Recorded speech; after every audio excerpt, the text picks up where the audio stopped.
It's zero point 0.6 seconds. And you guys can practice all this stuff in practice, so you don't have to do this like in the actual game.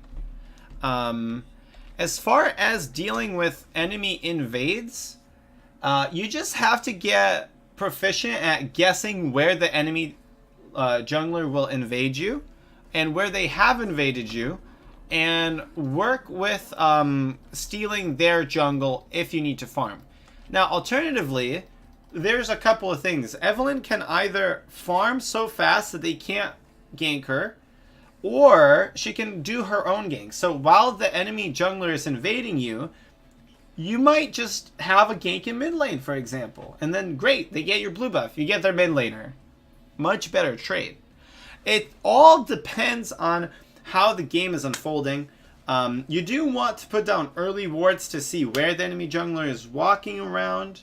But generally speaking, you should be looking for ganks at level 2. You should be looking for ganks at level 3 and level 4, whatever. You should constantly be looking for ganks. That doesn't mean you always take ganks, but you should always do it. So let's say you start at wolves. You clear out wolves. You go to blue buff. As you're taking blue buff, you look around. You look at your top laner, see what's going on here. Look at your mid laner, see what's going on here. Even look at your bot laner to see if you want to path or that. If there's no, and this is all as you're killing it. You finish killing this thing, and you go here, and you start killing this thing. If you haven't seen, while you were killing blue, if you didn't see like a gank opportunity, you just go to the next one, start doing it, and then repeat, rinse and repeat. You look around, see what's going on. If you see the enemy jungler on the bottom side, then you say, okay, he's invading my thing, or something's going on there. You go to his wraiths, because if you see him on bottom side river, you know that he can't appear at his wraiths. While you're doing his wraiths, you look top, you look mid, you look bot lane, you look for opportunities. If you see no opportunities, you get to decide. I usually decide to go for their Krugs, because if you go for their Krugs, it's safe and you are guaranteed to get a camp, because there's no fucking way that they took their Krugs. You don't know how much they counter jungled. You don't want to run all the way there. You take their Krugs, you look at top, you look at mid. If there's no gank opportunities, you fucking recall, go to your bot side, take whatever's left, go for your respawn camps, and you rinse and repeat. You constantly go from camp to camp to camp, whichever one's safest, whichever one's closest, and while you're doing them, you look for opportunities. You gather information. You gather information. Gather. And then you act on that information. If you see bot lane needing help, maybe you recall faster. You just run over there. Like real quick, you know? And what you're looking for when you're... By the way, this is important. What you're looking for when you look in the mid lane, when you look at the top lane, when you look at the bot lane, what you're looking for is champion positioning. You're looking at champion health. And you're looking at minion positioning. All of these three things really matter a lot.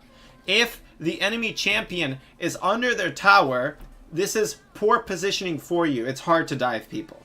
If the enemy champion has 1/4 HP, this is good champion HP for you, because it gives you a chance to burst them before they can react to your damage. Generally, Evelynn can do 40% of a champion's HP very quickly in the early game. You're looking for minion positioning. So if they're under their tower and they're low HP and you have 3 minions, you can't dive. But if they're under their tower and they have low HP and you have 2 waves, then you go and dive that shit. Because all you have to do is you walk up to their tower, you put W on them, the minions are tanking, and then you flash E, Q, hate spike as you run away, and either your dumbass laner finishes them off, or you cry yourself to sleep at night. Don't try this in silver, by the way. This is more of a diamond or maybe platinum advice. In silver, just don't dive. There's plenty of people doing retarded shit.